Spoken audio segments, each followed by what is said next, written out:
Hi, good morning, everyone. My name is Dr. Yuvay Ferguson, and I'm the chair of the marketing department at Howard University School of Business. I'm delighted to serve as your moderator for this session on navigating the virtual business landscape with Victoria Ekwenuke from Facebook, Ashley Wilson from the U.S. Chamber of Commerce, and Rea Ann Silva from Beautyblender. Okay, so as the creator of the U.S. Chamber's Women Taking the Lead initiative, Ashley Wilson brings together high-performing women leaders in business and in government to solve critical problems and advance a growing network of leaders at the VP level and above. Ashley's role at the world's largest business federation also includes serving as the U.S. Chamber's chief tax lobbyist and providing general legislative strategy and direction for its powerhouse lobbying team. She is also in charge of helping build out the public affairs arm of her division to showcase the Chamber's work on Capitol Hill and putting a spotlight on the many ways businesses can lead in advocacy. Ashley is focusing on telling stories in innovative ways, organizing efforts to strengthen and build out grassroots networks, and executing and directing new approaches to bringing together business community stakeholders and top government officials to collaborate and create action plans on key issues of importance to the business community. A recognized voice on women in leadership, tax, trade, infrastructure, retirement, and transportation issues, Ashley speaks out around the country at state and local chambers, industry events, and legislative conferences to educate and activate grassroots on critical issues important to the business community that are pending before Congress. She participates in broad and diverse industry working groups, as well as the Chamber's freshman forums with new members of Congress. She also provides leadership on the steering committees for numerous coalitions and awards members of Congress with the U.S. Chamber of Commerce Spirit of Enterprise Award in district and states. Ashley's career started on Capitol Hill, where she served for 5 years as senior advisor for the chairman of the Senate Finance Committee, Senator William V. Roth Jr. She lives in Northern Virginia with her husband and son and is passionate about adoption and is a member of the Gift of Adoption Fund's Capital Region Board of Directors. Ashley Wilson. Okay. Victoria Ekwenuke is not a techie, but loves the magic of technology and its ability to connect people to ideas across cultures and borders. With more than 10 plus years of traditional brand management experience within the CPG or consumer packaged goods industry and entrepreneurial know-how, Victoria brings an unconventional outlook on the magic between brands, people, and culture. With the Howard University MBA, her career in brand management and strategy spans across multiple countries, brands, and companies, such as Colgate-Palmolive in New York, Wrigley in Chicago, and Unilever in Toronto, Canada. Most recently, Victoria worked as the global brand manager at eBay, where she led marketing, communication, and product teams across the organization to land eBay's brand refresh, global campaigns, and brand strategy efforts. And currently, she's the brand strategy and operations manager at Facebook. Victoria Ekwenuke. Forgot one thing. Born in Toronto, Victoria's family is originally from Nigeria. She originally moved to the U.S. on soccer scholarship in 2002, and she gives back to the community and speaks at various events, blogging using her alias @AnalogBlackGirl, and consults with numerous nonprofits to help impact the generation after her, Victoria. Okay, and lastly, Rianne Silva. Rianne Silva's experience spans over a 20-year journey as one of the most sought-after Hollywood makeup artists in the industry. As the creative force behind Beautyblender, she single-handedly changed the beauty game. The Beautyblender concept came to Rianne while she was a department head for one of the first TV shows shot in high definition. Rianne handled the constant touch-ups with her hand-cut, edgeless sponges to mimic the seamless look of airbrushing. Soon, every celebrity that sat in Rianne's chair wanted their very own hand-cut sponge, thus creating the original edgeless sponge. Beautyblender quickly became the secret on set that had every pro talking. Today, the category creator holds countless beauty awards and is beloved by both makeup aficionados and newbies as the go-to tool for achieving a perfectly blended complexion. As Beautyblender expands, they continue to innovate easy-to-use products that require minimal effort yet offer maximum result. Please welcome Victoria, Ashley, and Rianne. It's such an honor to have all of you here with us today. So let's go ahead and get started with our topic of navigating the beauty business landscape. Okay, so technology has advanced to the point where we can now conduct business efficiently in a digital space. Now we're experiencing a pandemic, and every business across the globe has had to figure out if and how they can navigate this virtual landscape if they hope to survive. Our panel today is going to give us some tips on how we can succeed as business professionals in this environment. So thank you all again. And I'd like to start my questioning off with Ashley. Ashley, how are you in your role at the Chamber of Commerce currently seeing companies navigate the virtual business landscape? And do you have any best practices that you can share with us?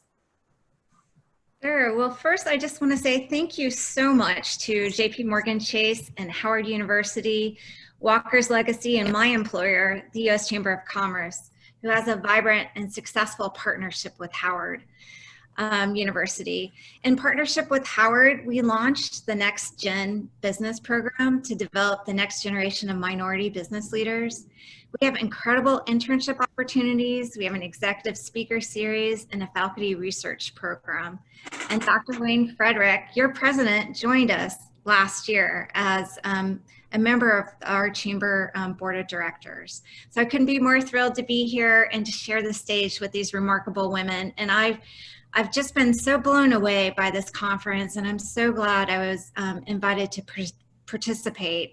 The power of the speakers, the passion, the intelligence, the creativity that is here is amazing. And I hope to harness some of these ideas as well when I go back. But you know, our focus at the Chamber, the U.S. Chamber of Commerce, is really about advocating for businesses of all sizes and sectors.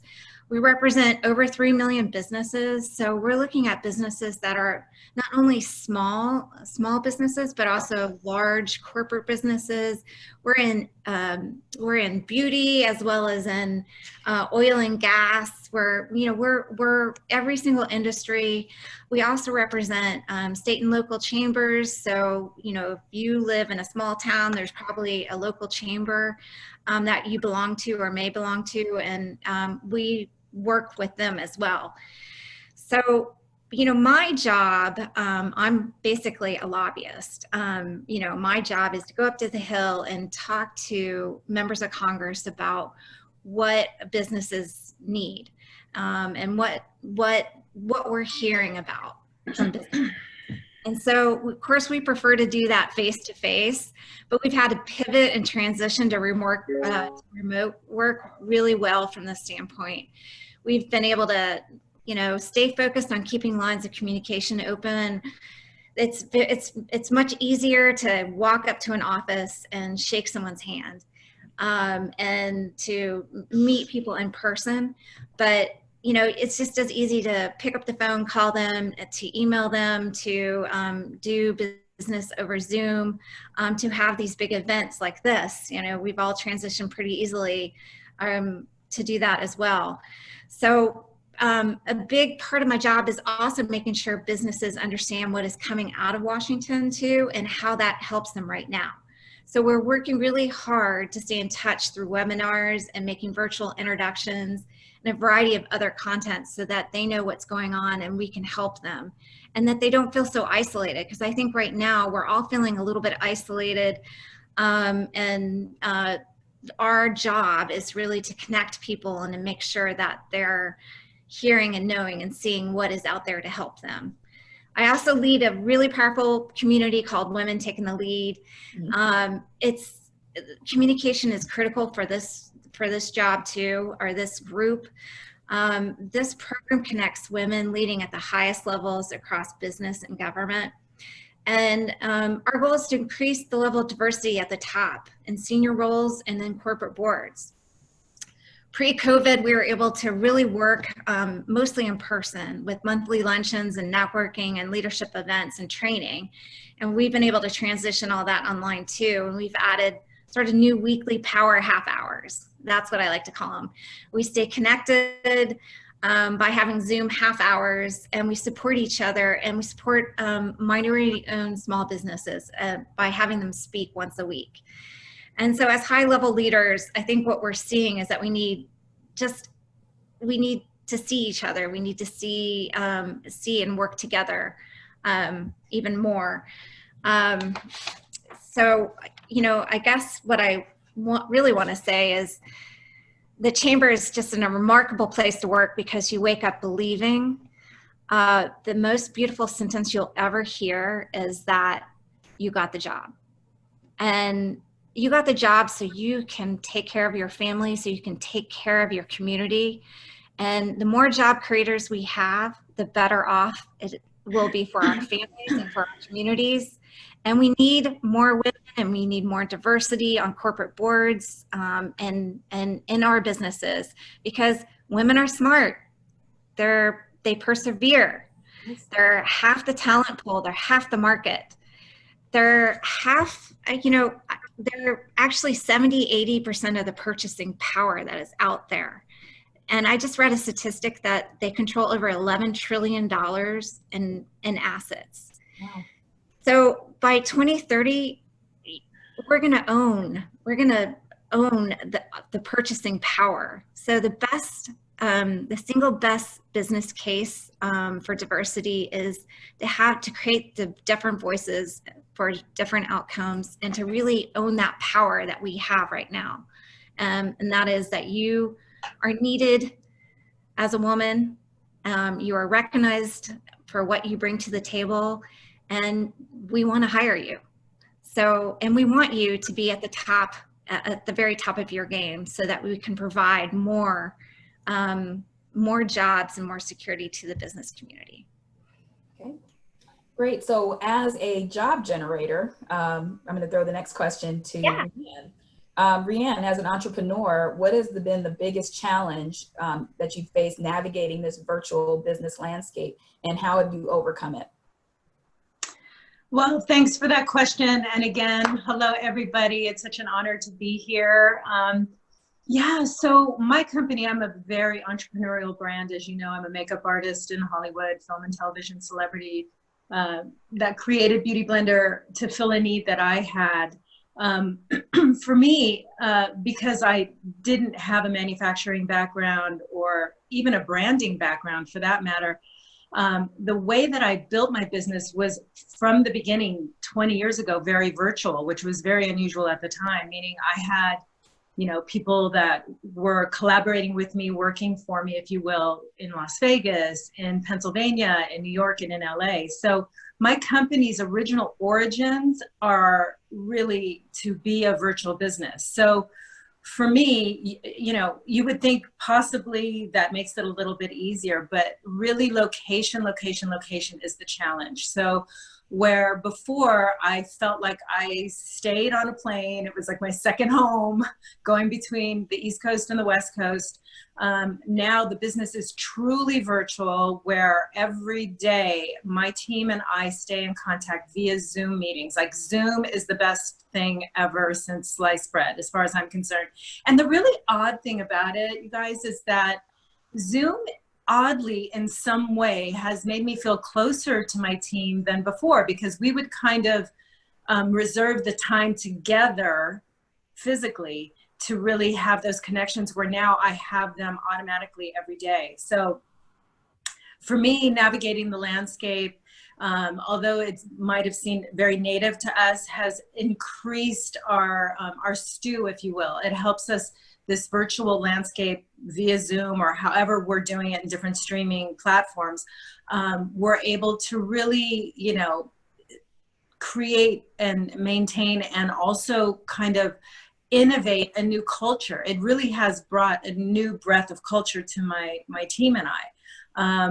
I love the fact that, like I said before, I have instantaneous communication. It also has changed the creative process for us too, which, you know, in my business, in the cosmetic field, newness is king, and we're constantly creating new ideas for product development. So it's very interesting the ways that we're able to ideate together over the internet, over phone calls, a lot of overnight deliveries. But really the virtual landscape for me, I have to say, has actually improved the way I communicate with my team. Interesting. Okay, and my next question is going to be for Victoria, who I am so excited to see because I remember her as a student. So to see this glow up just makes my heart smile. And you are already glowing, so don't, you know, you've always been wonderful. But just seeing your progression, your career progression has just been amazing for me. So as a brand and strategy operations manager at Facebook, how has this new virtual business landscape challenged the way that you think and the way that your organization works? Oh, good morning, ladies. Dr. Ferguson, very nice to see you. Got a new name, but very nice to see you. It's such an honor to be on this panel with you ladies, and shout out to my AQ fam. Super happy to come back, and everyone who's taken the time to kind of log in. This is amazing. So things that I have changed about the way I work and the way I think in terms of this virtual landscape, I would break it down into kind of three things. First, resilience. I think, you know, we've all been very used to kind of connecting in person and, you know, interacting and speaking and, you know, picking up on verbal cues. We don't have that anymore, unfortunately.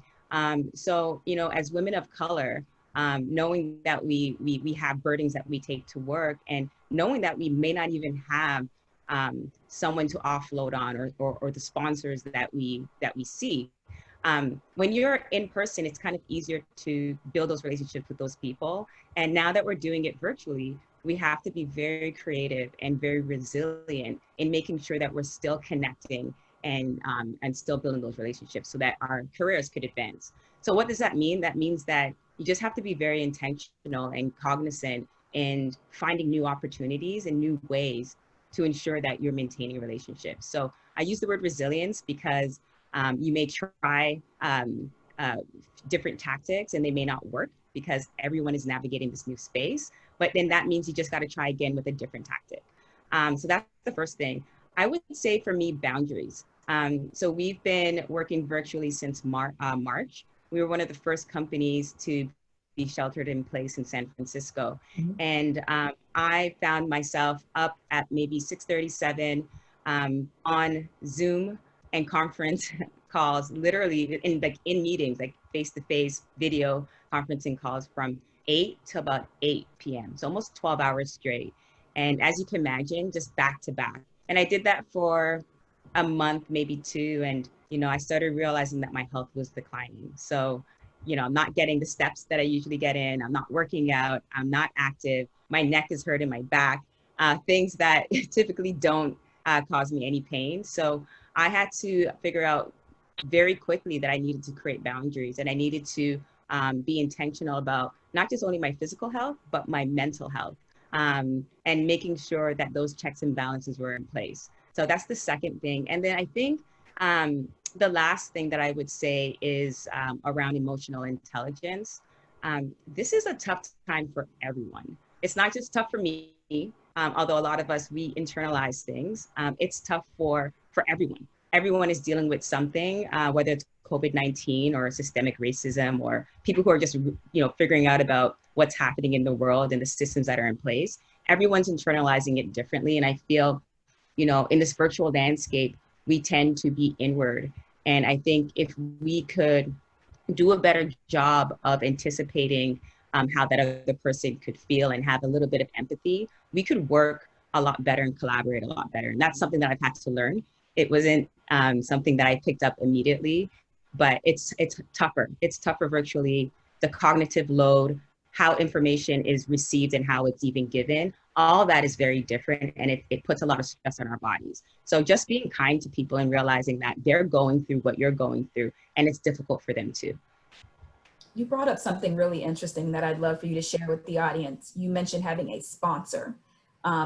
everybody may not be aware of what that looks like. So I'd love for you to talk about having a sponsor, and then for all of our panelists, I'd like for you to tell me how you're managing relationships, because how do you build community when there's this digital barrier? So that may be two parts, but I'm gonna let Victoria tell us about sponsorship, and then we can talk about building community. So I wouldn't say I'm the expert on this. I navigate this space too, and I'm still learning along the way, but having a sponsor internally can really help and catapult your career. And just having someone who's going to be an advocate for you, someone who, they're in rooms that possibly you're not in those rooms. And if opportunities arise, they're that person that's going to be like, you know what?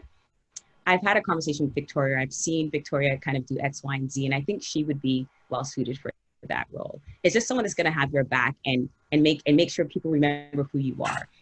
I work in an organization with 48,000, almost 50,000 employees, and most of the places I've worked at, are really large companies with a lot of people. So cutting through that clutter and making sure that executive leadership knows who you are is very important.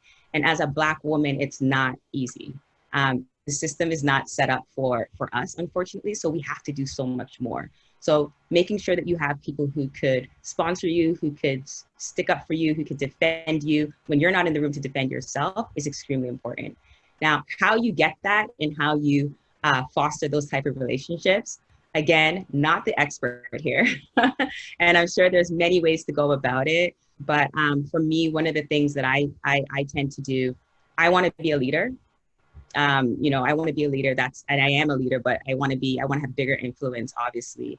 And I study leaders within my organization, outside of organizations, panels that I attend, and I study how they lead. And I'm like, you know what, that's what I want to do, or that's how I want to be. And, you kind of figure out, pretty much your leadership brand or personality. And those are the people that I reach out to because I naturally gravitate towards how they operate, how they treat people, how they make decisions, how they're human. Being human is such an important, a characteristic that some people just don't have. So I reach out to those people, and I do it in a very shameless way. It's like, hey, what's up? I saw you speak, or hey, you know what? I was in that meeting and I really appreciated the point that you made, or, the question that you answered or that you asked, I had the same question. Let's talk more about it if you have the time. And in just doing that, even if it's like a 5-minute, 10-minute conversation, and you typically do coffee dates face-to-face in the office, you don't have that anymore. So in that case, it's just reaching out to that person, setting up that time, and just being prepared to have a meaningful conversation. And Ashley and Rianne, how do you build community? How do you keep relationships thriving in this time? For me, especially with my team, we do a lot of team bonding, virtual activities, like we do a boot camp, we do happy hour, we have total social media touch bases, where before we would be a little more private about that kind of personal stuff. We really try to make sure that we are almost in constant contact, because like was just communicated, it is more challenging, and the way you communicate has to be a little different. So we're trying to take a little more personal approach and get to know each other, because we all are going through the same things. This is not a normal way to communicate, effectively run a business. It's very different than our traditional ways of running a business. So those are the kind of activities that I like to do in my business, on a more kind of personal outreach. And then it translates over into business. Everybody feels more comfortable. We're able to kind of, share our feelings about whatever we're going through, as well as working. So I try to take a more personal approach, if you will. Okay. And Ashley? Yeah, for me, I just really loved what Victoria said. So thank you for sharing that. And Rianne, I think building community in this time is difficult, but it can, having the weekly calls set up and being really intentional about reaching out to a group of friends or people maybe you don't even know, but saying hello is really important. I've established sort of a weekly call with a group of people, and it's open, and every week people come and join, and we join through Zoom. And so we have speakers, or we have, and it's just like a half hour. And what I've found is, you know, right now I have a fake screen in the back, and you can't really see my home because I have a son who has his tonsils out right now, and a dog that's running around. But usually I would have that screen up, and you could see into people's homes a little bit more than you can in other places. So, you know, in person, so you can see into someone's home. You can see what's going on. I embrace the oddities of, like, which I'm not doing now, but of, you know, a dog running through, or my, you know, children crying, to be able to build those relationships and know more about them, and to notice things. I would say that the backpacks that we all carry, and this is something Suzanne Clark talks a lot about really well, she's our president, that we're all carrying backpacks and we don't know what's in them. We might have had, you know, you didn't know that my son had his tonsils out last night, and I was up all night with a crying child. But that was in my backpack, and that's how I showed up today. And we don't know how other people show up. And so really being empathetic, and knowing that people actually in this time are carrying a lot of burdens. And so being really intentional about reaching out to your friends, and then also developing, you know, developing relationships. You can develop that community on LinkedIn. You can develop a community on Facebook, but in LinkedIn, you know, following people and echoing positive results. You know, I saw what you posted and it moved me this way. That creates friendships. And when you start seeing that people continually support you, you might reach out to them, or if you continually support, they're in your feed, and you can reach out to them in a lot of different ways. So I think it's the empathy right now, and being intentional about who you reach out to, and maybe having a weekly call with some of your bigger supporters. And also, again, Victoria, what she talked about, you know, I work for a large organization too. You know, how do you get noticed, and how do you have a sponsor that pulls you up? And what we have found is that a lot of times it doesn't happen internally, and that you need to go to an external source to help you find a sponsor or a mentor. So that's why we created Women Taking the Lead, that you can find other leaders you can check with, and maybe not just go to Facebook, but you can, or not just go to the chamber and, you know, ask a naive question, but go to another leader in another organization and learn from them about how they navigated. And so I guess I would recommend that everybody look at their external networks and lean into them, but then also have a close group of friends that, you know, are positive and encouraging, and lean into that as well. Absolutely. So we're dealing with COVID-19. We're dealing with a surge of uprisings around the world. Has anybody seen a benefit to their business because of this new landscape? Well, if I'll chime in here, being in the beauty industry, and again, brick and mortar being the traditional way that I started my business, over the last few years, we've migrated into a digital business.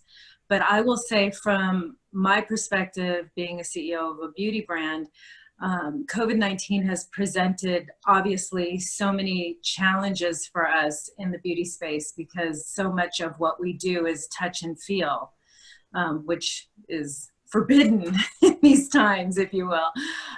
So for me, and having a tool business, my business is essentially a tool business and a color business, which is actual physical makeup and then the tools to apply. I have, from a product development perspective, realized that I have an opportunity to create tools that help people feel clean, sanitized, and healthy. So for me, I'm creating a whole line of different products that fit into this new COVID lifestyle. Everything from UVC sterilization boxes to creating my new soaps that are like 99.7% effective in killing germs. So for me, there are, you can see a kind of a trend here. There is a new avenue for me to kind of walk through with this, and also to create new processes and protocols for people that I have going into store and actually dealing with not only the people within the Sephoras and the Ultas, but the customers that come in, that you want to make them feel safe, you want to make them feel welcomed, you want to make them feel excited about your product. So we've created a whole line of PPE now for my people, where we have shields and masks and gloves and hand sanitizer. So for me specifically, I've been able to, create ways to make my people feel safe, actually create a new avenue of retail for myself, if you will, in the PPE market, and also, be able to provide safety and health for people in stores that are also coming in contact. Multiple brands are under one roof, so we're all in contact with each other. So we all have to have, this mindset of protocol. So for me, that's what I'm doing. I could jump in here. I just think, the obvious, obviously there's tons of social media companies that are doing extremely well. But the one thing that I want to touch on is the intangible benefits of new users to social platforms. And I think about my father, who is in his mid 70s, who goes to church every Sunday. Well, I go to church as well, but I've been watching church online for quite some time. He's never watched church online. And he had to create a Facebook account, and he had to watch church online. And, he didn't have this skill before, and we walked him through it. And, I sent him a message on his page, and I'm like, Dad, you have to like my message. He's like, I'll do it next week when church is on, But I guess there's just something to be said that there's new users entering those platforms, which means there's going to be, the depth and breadth of the market has expanded, right? So whatever your business is, you could relook at your consumers and your market, your target market, and it's expanded, because it's not just the young people that are online right now. Older people are online too, which means that there's that opportunity. So. Very good point. And then at the chamber, I think I would add that there's an old saying in Washington that nothing is really done until there's a crisis, and you don't waste a crisis. So you're seeing a lot more action. The chamber is not only a lobbying organization, but it's also a convener. So we're used to having a lot of big events in our historic building. We're right across from the White House. And our events, the part of the experience is walking into the building and seeing the flashing lights and the speakers, and just sort of the modern versus old element. And we've been able to transition that, where we would only be able to get maybe a couple hundred in our building. And now when we have these summits and these meetings, we're experiencing thousands of people who are able to log in and maybe have the ability to log in and watch them. And maybe you're experiencing that right now as well. The people maybe have a little bit more time or have more flexibility to have it on in the background while they're doing something else. But we've had this surge of attendance at our events. And in fact, yesterday we had our national summit on inequality of opportunity, where we had a lot of speakers. We had several thousands of people who logged in to watch this, and we had breakout rooms, and we had a lot of activity. So I think this has been a good thing, because in a lot of ways it's forced us to face technology and to adapt. And I think we were going that way anyways, but we're now 5 years faster. And we've seen the positive impact of it. And we've also seen that when you talk to CEOs across the board, they're saying they love this, the virtual atmosphere. They love it. They're seeing their employees more productive, and employees like it because they have more flexibility. There is the boundary issues of working all the time, but you're not commuting 2 hours a day.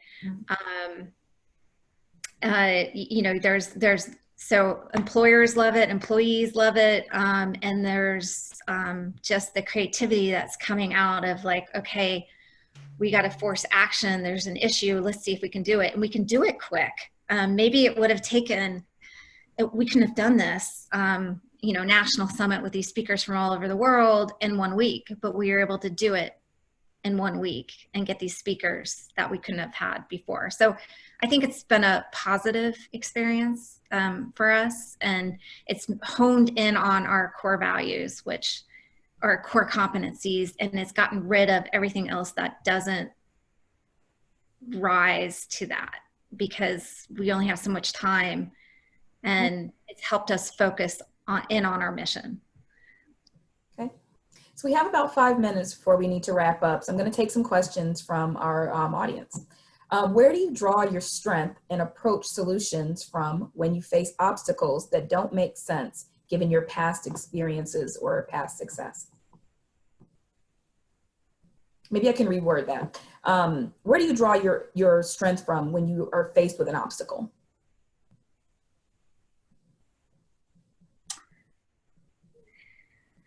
It's a tough one. Victoria mentioned religion. You talk about mentors. Victoria, do you want to take a stab at that one?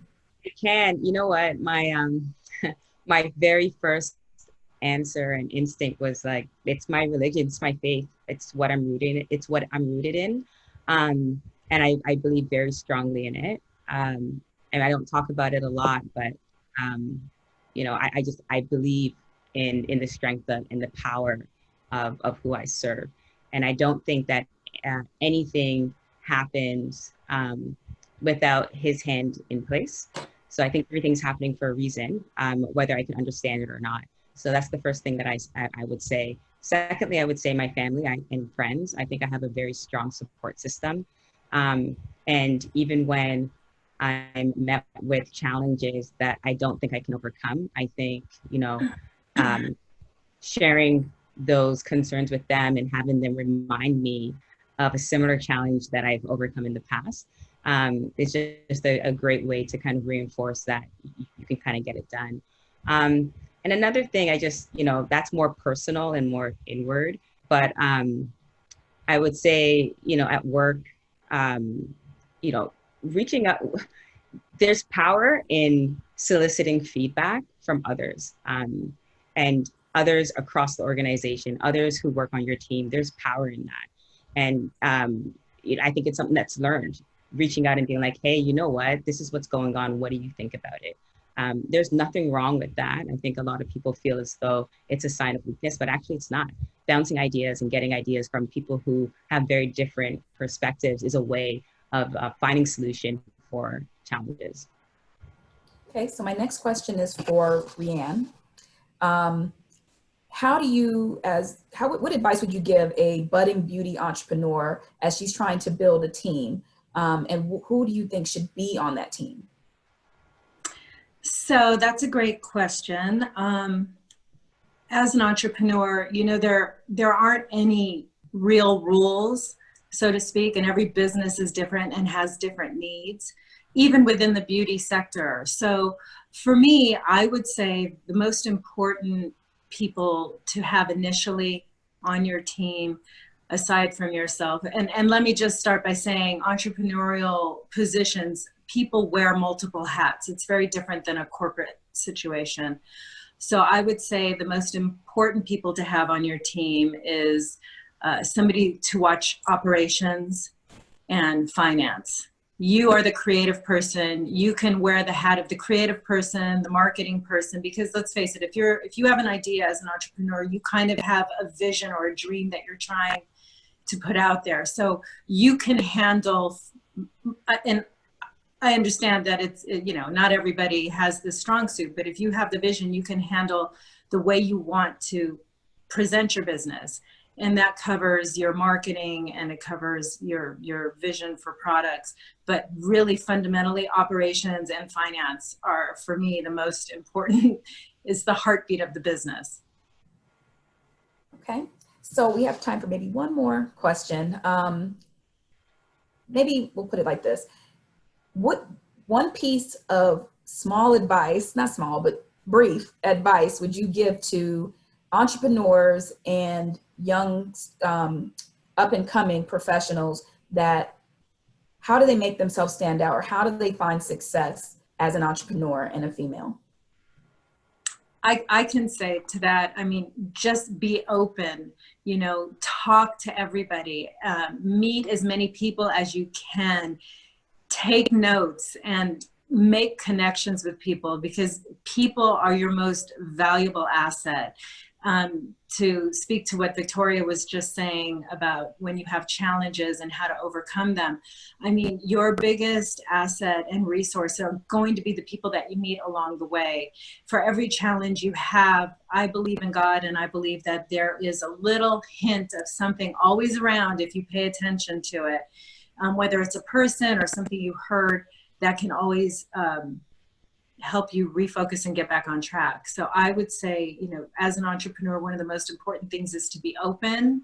Do not discriminate. Everybody has different approaches and different ways to look at different subjects, and just make as many friends and meet as many people in your industry as you can, because eventually you never know where they're going to be valuable or how you can be valuable to them too.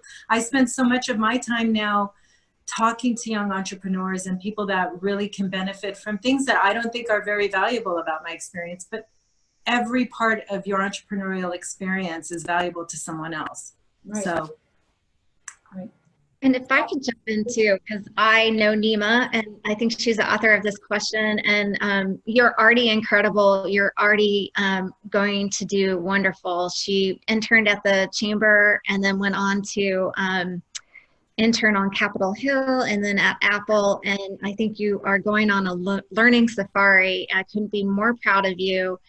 I would say that just echo what Rianne said, build friendships. People are amazing, get to know them, and to show love. And I think you've done that really well, but you know, don't fanboy the big timers.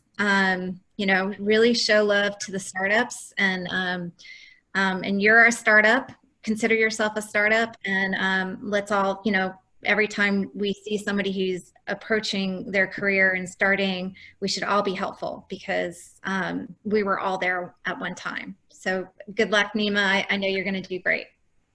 I'm just going to add to that, because everything has been so great. Rianne, Ashley, it's really just a piggyback. So it's very well connected. I will also say just be compassionate with yourself and love yourself. Like, I think a lot of people second guess themselves as entrepreneurs, especially very early on in the early stage. Be confident with where you currently are at. Be confident and hustle. I think we cut ourselves short when we compare ourselves to other people and we're like, oh, we're not there yet. Or to Ashley's point, you know, fanboying, like we don't got to do that. Everyone has been at that stage. So be confident in it, and you know, the world is yours. Perfect. I would also say, do not be afraid to make mistakes, because you learn from those mistakes. Mistakes are very important. They are the best lessons. So just know you're not going to do everything perfect, and make sure that, you know, you are okay with making a mistake, that you learn from it. I've made tons.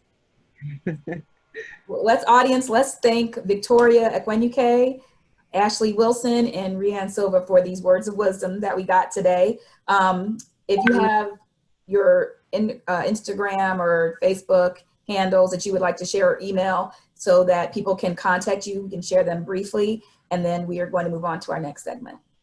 Thank you, ladies. Thank you so much, Dr. Yuvay, and thank you so much, Ashley and Rianne. Thank you. Okay, so it's time